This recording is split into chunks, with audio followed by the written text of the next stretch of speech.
everybody, welcome to Outfox with Bourbon. I am Gray Fox from Sly Fox Tactical, and the other two yahoos that make up Out and Bourbon are, oh, look at Oregon. We already got people on here. That's awesome. All right, who else we got here? Is that Chris? Yeah, Chris from Out West with Chris. What's up? And then we got another guy, too. Yep. John here from Beer, Bourbon, and Bushcraft. Woo! Outstanding. So how's it going, fellas? Look at, they're already up here.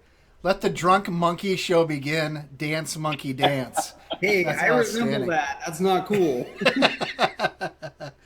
Absolutely. So here we go with some shenanigans and some talk about whatnot. Chris, why don't you start with some of your fishing adventures you got coming up, buddy? Well, oh man, I got quite a bit coming up actually. Pretty much every chance I get, I'm throwing my kayak into my truck and I'm headed out to my backyard, the California Delta, and fishing for bass. And I'm doing quite a bit of that. I'm also planning a trip to North Carolina to go redfish fishing at the end of April. And then I'm planning a trip the end of May to go fish for red band trout up in Oregon on the Williamson River. So wow, pretty stoked about all that. Wow, man, you're all over the place. So that's your East Coast trip? My East Coast trip is the North Carolina one. Yeah. Oh, so we're going to go after redfish primarily, but we might try to catch some flounder as well.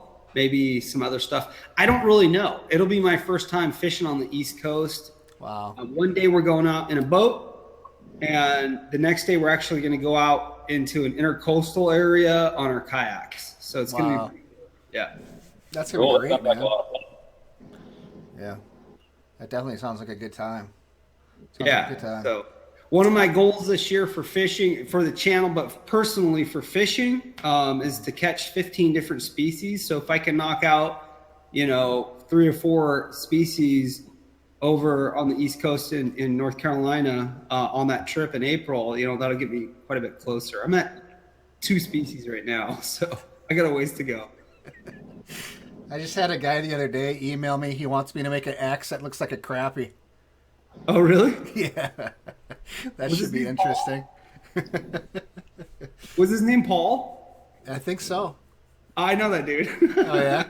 Yeah. Crappie killer, I think he said. Yeah, the crappie killer. Yeah. I figured it was him right off the bat. That's awesome. Yeah. Hey, what's up, Joe? How you doing, buddy? Yeah, that's cool, man. So how would you do it? Would you just have to paint the... What I think I'm going to do is I think I'm going to base it in kind of an off-white, and then I'm going to do I'll kind of put a little green in it, and I'll do like a 3/4 band of green, and then I'll probably sponge on black specks around the whole top of the axe. I'll make it a lot closer specks at the top, and then kind of thin out the specks as I get towards the bottom, and then the specks get super thin on the very bottom. So I think I'll just do the whole handle just the same coloration as a crappie. Right. So Mark says Colorado for trout, and I'm sure that there's some awesome trout out in that area. But the guy I fish with up in Oregon for trout catches some amazing fish, and I mean, it would blow you away. And they're red band trout, so they're subspecies of rainbow trout, and they get huge in this area of like the Klamath Basin. Huge. Just gorgeous fish. Go for John. I guess we're going for John. Yeah, it's a go for John. We are a go. We are a go.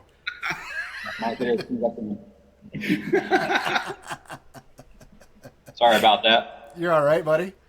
Hey, so Life of running a chemical plant. What's that? So that's the life of running a chemical plant. Oh, we're for sure, unloading 90,000 pounds of liquid chlorine right now. So oh my gosh. hoping everything goes good. Yeah, right. Me too, buddy. Me too. That is a lot.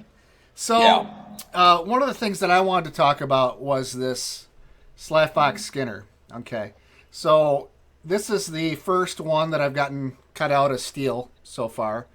That has to go to John there.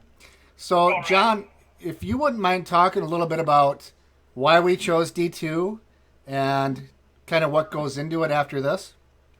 Okay. Yeah. We picked D2. D2 is a high carbon content steel. Once you get above about 0.7% carbon, steel becomes known as high carbon. It hardens really well, tempers well, and holds a great edge. With D2, they went and added some chromium into the steel mix, and chromium is one of the main components that makes a steel stainless steel. So D2 has all of the beneficial properties of a high carbon steel like 1075, 1080, 1095 steel, but you get some of the rust resistance like you would with stainless steel. Now, it's not as much as stainless steel, but it's enough that, if you leave your knife wet and don't wipe it down, it's not going to be a complete rust fest in a day like 1095 would. If you don't have a coating on 1095 steel and you don't keep it oiled, it's going to rust really, really quick. So D2 is extremely hard, number one. It's got the chromium content in it, number two, so it does have some rust resistance to it. And number three, it's got a high abrasion resistance because of the way the metal crystallizes when it's heat treated. It makes it hold its edge a whole lot longer than like a 1095 or a 1085 would. Now, the trick with D2 steel is heat treating. Because of the addition of the chromium in it, it is an air hardening steel. So once you heat it up to critical temperature and it becomes non-magnetic, it then cools in the air and hardens. Okay, now we're live. Okay. So you get a Rockwell of 64, 65, which is really hard and really brittle. And then you temper it and you end up around a 58 or a 60, which is a good strong knife. It's bend instead of chip, and you'll have a good edge to it. Now, the trick with heat treating is you've got to wrap it in stainless steel foil, and it has to be in an airtight, oxygen-free environment when you heat treat it. So I've got some stainless steel foil, and you put a little piece of cotton or a little piece of paper or something in there that will burn as it warms up to pull the oxygen out of your little envelope. So then your steel heats oxygen free, and then you ramp it up to 500 degrees centigrade and leave it sit for 30 minutes, then take it up to 800 degrees centigrade and let it sit for 30 minutes. And what that does is it straightens out the crystalline structure of the metal and removes any stress points inside of the steel. And then when you hit 800, you take it up to 1,000 degrees centigrade and soak it for 30 minutes. Once that 30-minute soak is over, you pull it out and press it between two pieces of metal or aluminum and clamp it. It stops any type of warpage or anything as it cools. And then you just let it cool down to room temperature and you're heat treated. Then it goes back into the oven at 425 degrees Fahrenheit for an hour. And then you allow it to cool to room temperature, and then you do that again, and that's the tempering. And what that does is it softens the steel a little bit, so it's got some flex to it, and it's not going to be brittle like a file. Hey, John, I got a question from a noob, to all of that stuff. I have no clue the process. Do you do that after you have cut the shape out like Gray Fox has already done? Or do you do that when you first make the initial sheet, the width or gauge or whatever that you desire? Well, the steel that he got is annealed, and if you heat it up to 800 degrees for D2, you heat it to 800 and let it air cool, it will anneal, which means you relieve all the stresses and you make that metal as soft as it's going to be.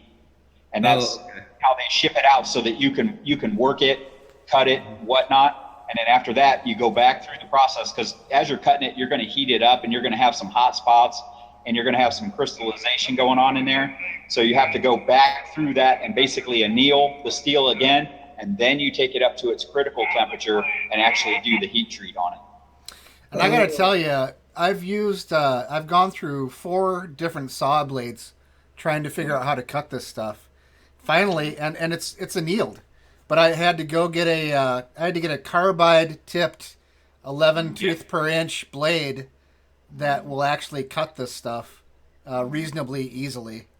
Right. But the all the other ones like the 22s and everything else, it doesn't even touch it. It just squeaks on it, man. It doesn't even touch it. But that now that I got that carbide blade, I can actually start cutting these out. So pretty happy Awesome. with that. But the first one was a miserable son of a bitch. I'll tell you that right now. Yeah, then Crazy. I'll put the preliminary grind on them while they're annealed because that saves on sanding belts a lot. I've got some carbide sanding belts specifically for you.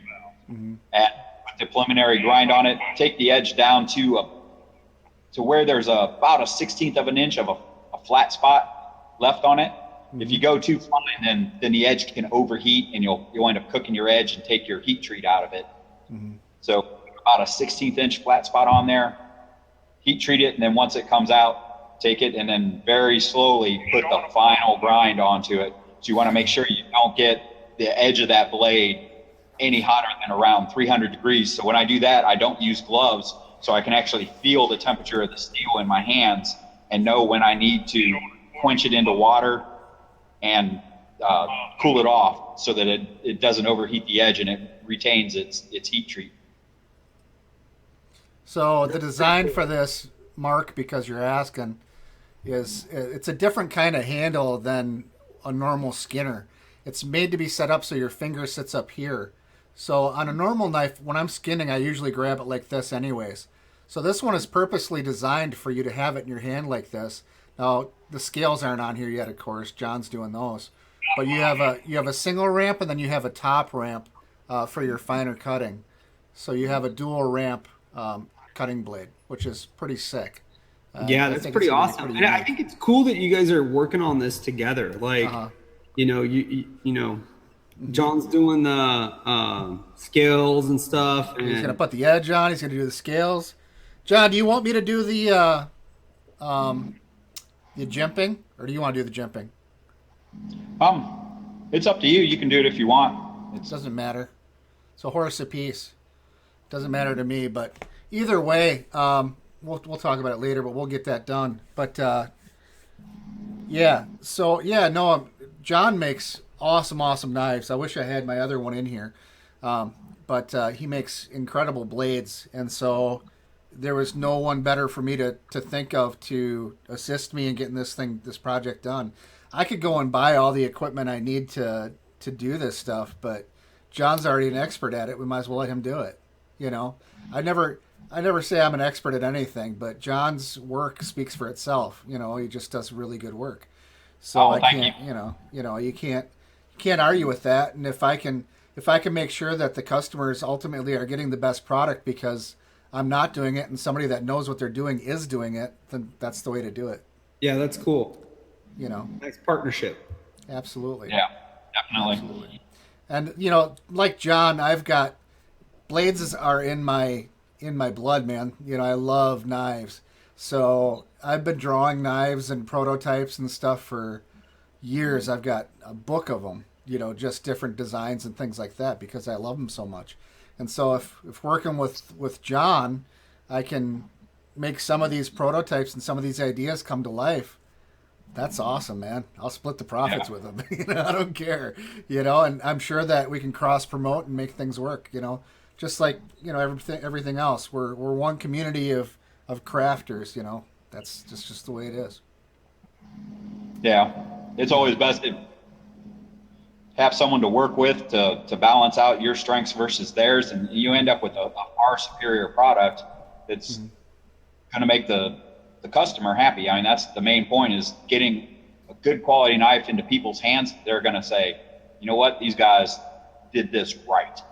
That's the end goal. Why don't you see, or do you guys see, you guys are probably into more of some of the, how would you say it? The like boutique knives, not art knives, but just small knife makers. Do you see stuff like this where people team up frequently? Yeah, but a little bit here and there. But the problem is with a lot of the boutique knife makers is they charge a ridiculous amount of money for their knives. I mean, Right. they will charge you a fortune. If they make a custom piece, like for example, this is the first run, right? So a first run knife like this from a company, and it's an original design, nobody else has ever done it, they're going to charge like $250, $300 for it because nobody else has it. You know, Right. I'm going to charge a fair price for it. You know, whatever we put into the parts and materials and whatever else. I mean, I think it'll probably be right around $100. You know, then of course we're going to make Damascus ones. Those are going to be quite a bit more expensive. But these D2 ones, which D2 is probably the best steel you can get for a Skinner as far as I'm concerned. In fact, Yeah, it's gonna stay nice and sharp. your Bastion, that's your Braza, that's D2 steel as a matter of fact. But anybody who has a battle box with a Braza, that's D2 steel. But anyways, yeah, so I'm not out to make a fortune. But you see a lot of team ups. I mean, matter of fact, if you go to CRKT, just about every knife they have is by a different designer. Right. But those are the designs, basically, right? Yeah, but originally they were probably done. The blade might have been done by one guy, and the handle could have been done by somebody else, and Oh, everything else. And they could have, I mean, you'll find a lot of those knives were originally boutique knives that they charged $300-$400 for, and then now that CRKT has them, now they're $100 or $150 because they can mass They're produce them. producing them. Yeah, absolutely. But then you got Tops and companies like that they design and make all their own stuff, but they charge a lot of money for their knives. I mean, they're expensive, but they make good shit too. I can't complain about their knives. They make really good knives. Right. So, what about you, John? What do you think, man? Yeah, I agree. It's the boutique guys. Some of them have found like some woodworkers that they work with to make some like really elaborate burl blocks for them and whatnot for their scales and stuff. But for the most part, like you said, when you have a one-off knife for your first run, especially if it's being hand forged or whatever, the price is $300 or $400 is lowballing it. I've seen some of the guys that I talk to that do custom one-off knives. They're more $800 to $3,500 range if their name's big enough. Right. But Absolutely. if you got a hand forged Peter Kohler, Honey Badger, or Grizzly, Yeah. and you're pushing $3,000 for that knife. The Honey Badger's a sick knife too. Yeah. it's nice. But I mean, Dark Timber, they make a lot of one-off cool knives too. Right. Yeah. And their stuff is ridiculously. I mean, $1,200. For a knife. Right. Crazy. Yeah, LT Wright, any of your moderately sized. Now there are some boutique guys that I talk to a lot that only do like 6 or 7 knives a year, and they charge $8,000-$10,000 for them. They're like custom designed pieces. Right. The ones like LT Wright who do, a good business. They do a small amount of production work, but then they also have their handmade knives as well. They range anywhere under $1,000, and then their production stuff is $100 to $300 for stuff that they have the metal's all laser cut, and then it comes in and they do the hand grind and then heat treat and everything by hand. But the blade is actually processed in a production on a production scale with production CNC machines and things like that. It's not hand cut or hand forged. Right. Yeah. Hey, it looks Absolutely. like you just got your first order, guys. Yeah. Something happened on the chat on the screen. Just a little technical note. There's a little bit more that's not caught up. Just note. Okay. But yeah, Mark Rogers says, "Can we pre-order?" Well, the first run is going to be whatever I can get out of the first piece of steel. Here, I'll pull my live chat up. Yeah, I don't know why it's not all coming through. Let me restart this real quick. So yeah, guys, we're this is our first dry run at this. Gray Fox and I and John as well tested out a few times, just trying things out. But this is kind of what it's going to look like going forward. So we're pretty excited about this, and this is going to be not a weekly type thing, but what we're thinking is, possibly twice a month, maybe 3 times a month, and we're going to shoot for a day in particular. I don't know. Do we nail that down, guys? For Mondays. sure. I think so. Yeah, Mondays, right? Mondays, yeah. Yep. Yep. There we go. Yeah, there we go. So Mondays, 5 p.m. Pacific is the target time, and 8 p.m. Eastern. And if you live Mountain or Central, you should be able to figure out those details too. So. Right. Yeah. Should be able to. One would hope, at least. Test two. Can you pre-order? I'm guessing so. So here's what happens. I bought a big sheet of D2 steel. And it's going to be, the first run is going to be however many knives I can get out of that sheet. Right now, if I don't have any waste, I'll probably be able to get about 11 knives out of it. Awesome. If there's no waste, I'm guessing I'll kill at least one of them. But you never know. That's a safe assumption. I'll probably end up killing one of them, but if not, hang it on your wall and start your own wall of shame. I have one blades that weren't annealed properly or had some stresses in it that broke when I hit them, and I have them lined up in my shop as That's my wall of funny. shame. I used to do wood turning and that type of stuff, and every now and then I dig in a little too much, and boom, something would shatter or a chip would come off. Yeah. But some of those that would end up getting chipped or cracked, they were some of the cooler pieces. Once you actually got in, and they're hard to work with after they chip or crack, but they're some of the ones that I like the most. So. Mm-hmm. Yep. Definitely.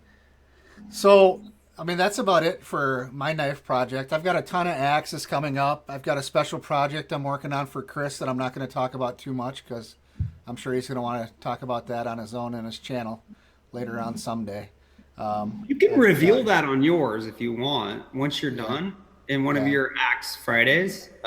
It'll be ready for tomorrow, actually. If you want to reveal it there, just do one of them and then,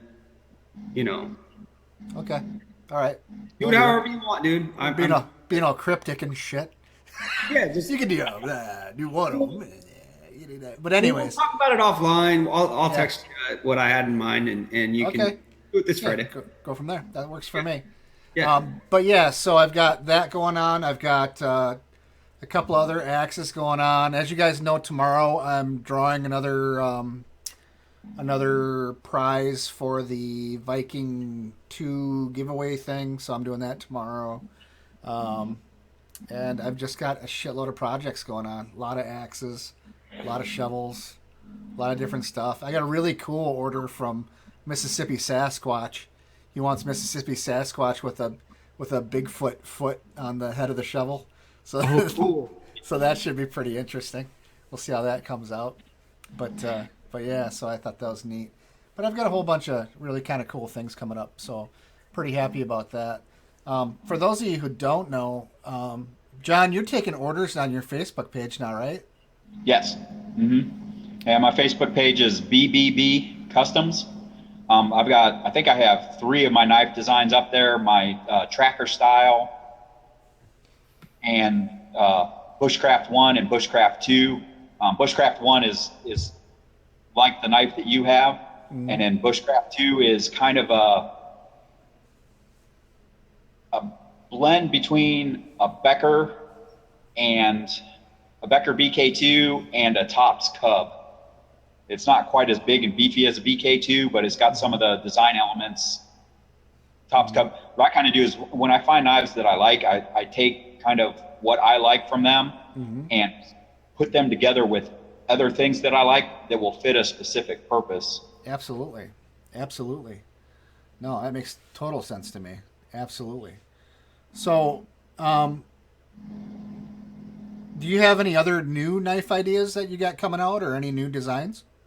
I've got one that I'm finishing off. I'll be finishing off this weekend. It is the Gray Man Fighter.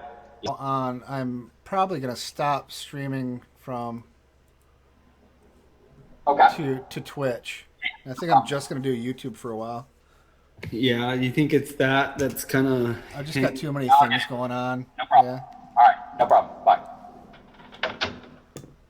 huh? too many things going on at the same time. Right. But back to what I was saying, it's a large urban fighting knife. I call it the Gray Man Fighter. It overall is 13 and a half inches long. Mm-hmm. It's got two different grinds on the main cutting edge, and then the back I've got relieved and could be sharpened on both sides, which if it was my personal knife, since we can have double edged blades here in Kentucky, I would double edge it. Depending on where it goes, because I'm in the talks with someone about maybe doing a special thing with this knife. Depending on where it goes, it Yeah. might be part of the thing is if you can have a double edged blade, if you would send it back to me, I would then go ahead and sharpen that second edge and turn it into Mm-hmm. what it's supposed to be. But I know there are places that you can't have a double edged blade. So then it would just stay with a ground relief on the top edge of the blade. Sure, that makes sense. That makes perfect sense. That's pretty freaking bad. I saw it. It's pretty sick, man. Yeah, Absolutely sick. it's a pretty beastly blade. It's nice and light. It's got very good balance on it. I'm putting the scales. The scales are glued up. I haven't sanded them down yet, and then the sheath is going to be a mixture of gray and black, which may or may not have a A certain certain logo. logo on it. Just as long as it's not an Alpha Outpost logo, I think. I don't think that's Yeah, gonna be that I'll way. save that for the plastic knives that I make when I make up a template. I'll put an alpha. Yeah, exactly. Like a spork or something, you know? Yeah. That'd be good. That's the trainer, you know. You know, on some knives, like I have a Benchmade SOCP, you know, one of those. They're kind of like a dagger, I guess. I don't know. Uh-huh. Anyways, you can get a trainer with them so that when you're practicing with it, you don't slice your wrists up and stuff. So those are kind of nice to have, actually. Yeah, for sure. For sure. Cold Steel makes a whole bunch of those trainers too for most of the knives that they make.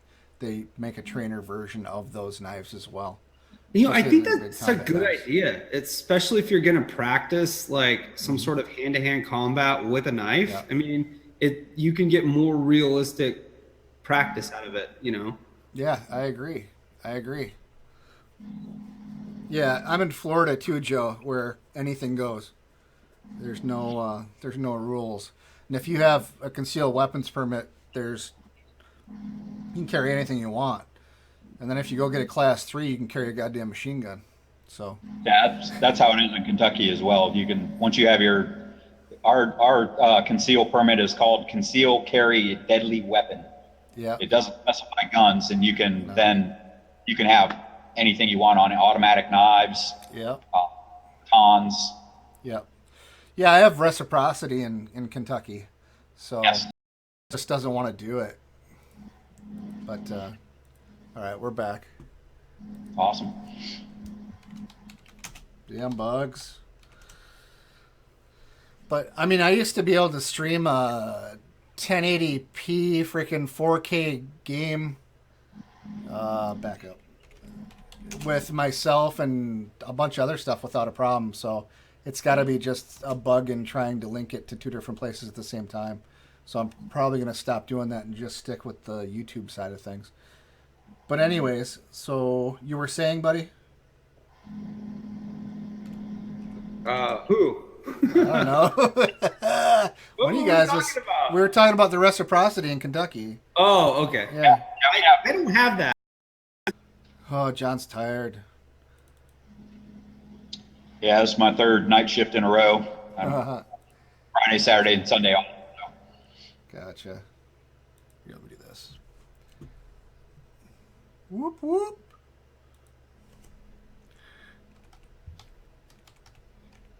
What's your background? It's a see-through background, so Oh, where is it?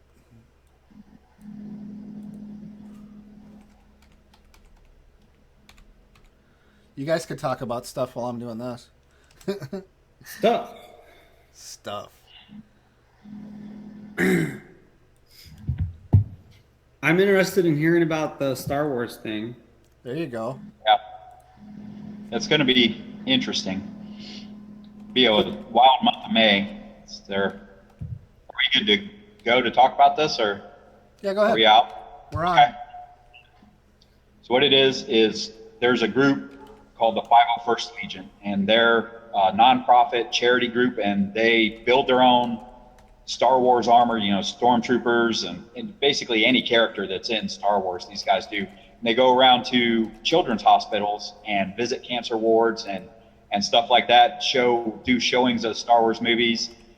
And the Derby City Pit Crew, which is located, it's one of their outposts here in Louisville, they do a lot of props. They actually have a 15-foot high ATST, the two-legged walker. Wow. That's awesome. They just built a full scale of the shield door generator entry, where in Return of the Jedi, where Princess Leia got shot, where it's got like the two walls and the doors recessed in, where they're on Endor, where they have to go in and blow up the shield generator.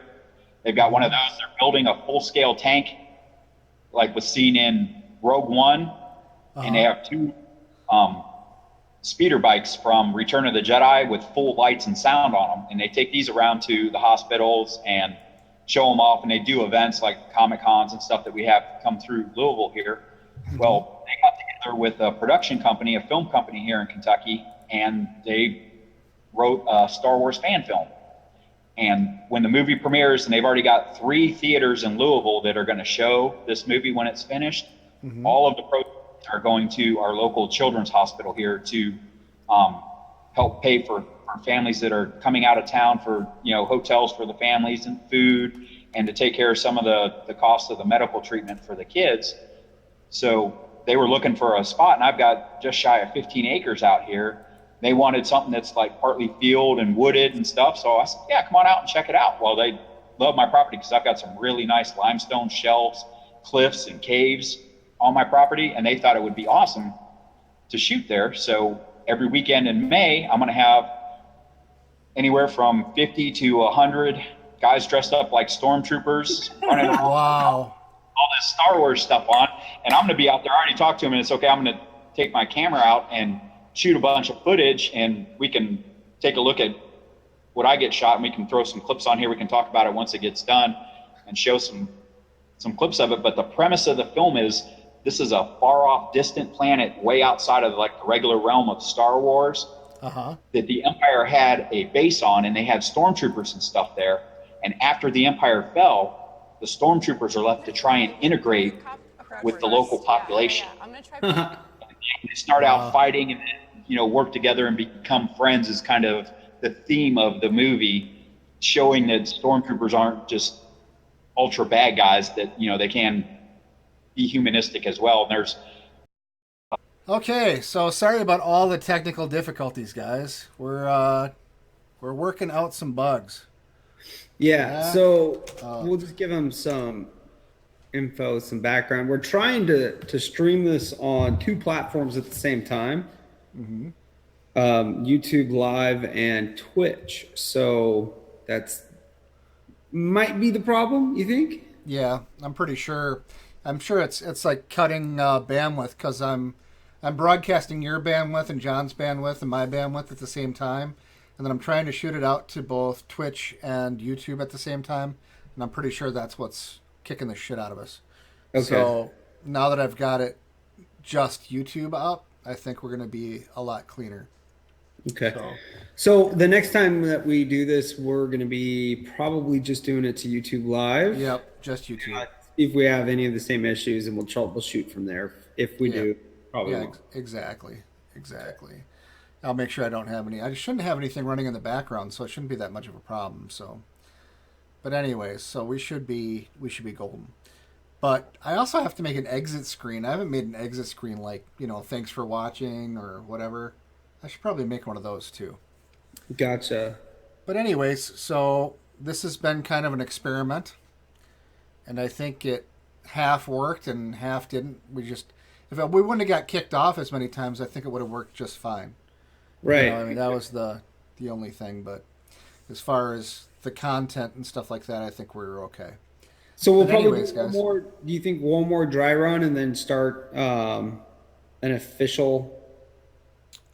No, Joe, I'm not going to PrepperCon, but I'll go to Blade Show. I'm going to Blade Show this year for sure. And I know John isn't going to PrepperCon. He had to go back to work. But and Chris, are you going to PrepperCon? No, No. So the answer is no. no. None of us are going to PrepperCon. I'd like to, but I can't afford it. I can't afford it. Can't afford it. I'm busy making stuff for you guys that cost me money that I Yeah. get paid back for after I'm done. Sometimes. Sometimes. Most of the time. Yeah. But anyways, yeah. So it's all good. Well, yeah, I think we should probably do one more dry run on Monday, Um.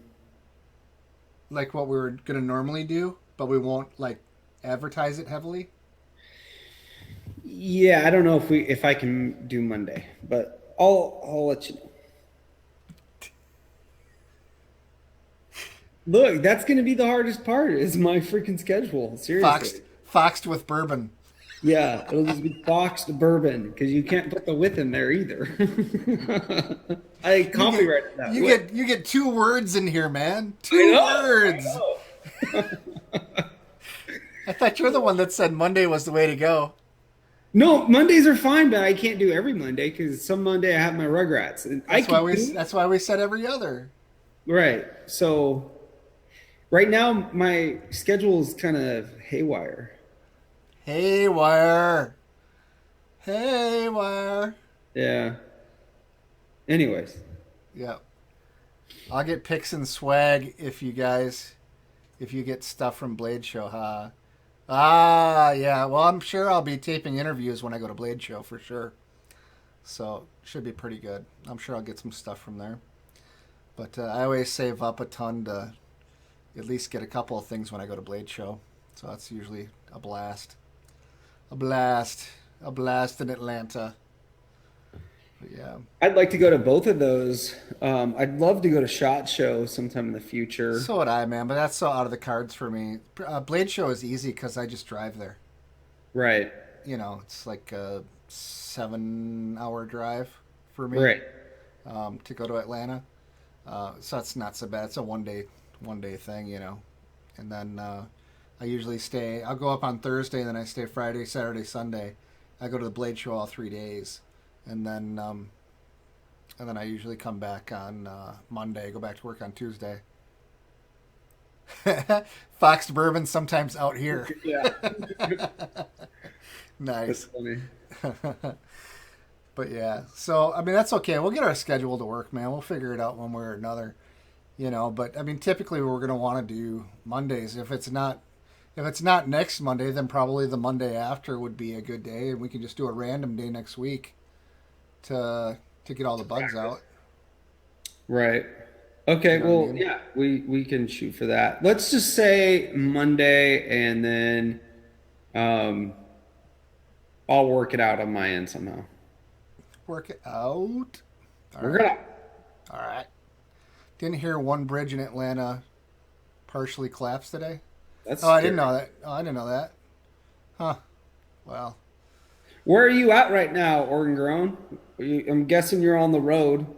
Where you at? yeah, you're a driver, I think, right? Let's see what the delay is on answers.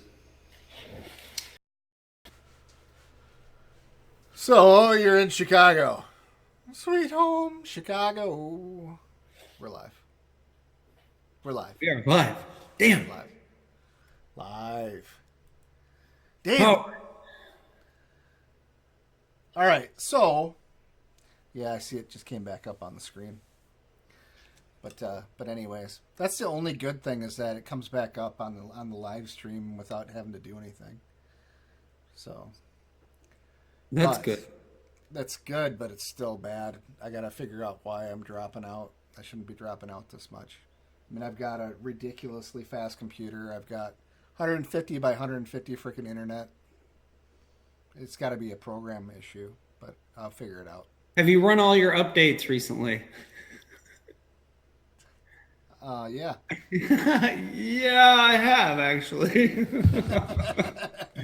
As a matter of fact, Yeah. I have. So yeah. But anyways, all right, man. Yeah, let's call it, huh? So yeah, let's plan on Monday. For those of you watching, we're planning on Monday. Right. The 6 of you that are watching right now, which thank you very much for playing along. Yes, thank you guys for putting up with our Crap. Or crap. crud. At least there was some good information in there. You just have to weed through it. Yeah, exactly.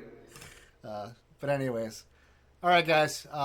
We will talk to you next time. I'm probably sure we'll talk to a lot of you guys on the forums. But Chris, always a pleasure, my friend. Always good. Nice chatting. All right, brother. Talk to you later, Okay. man. Yep, bye.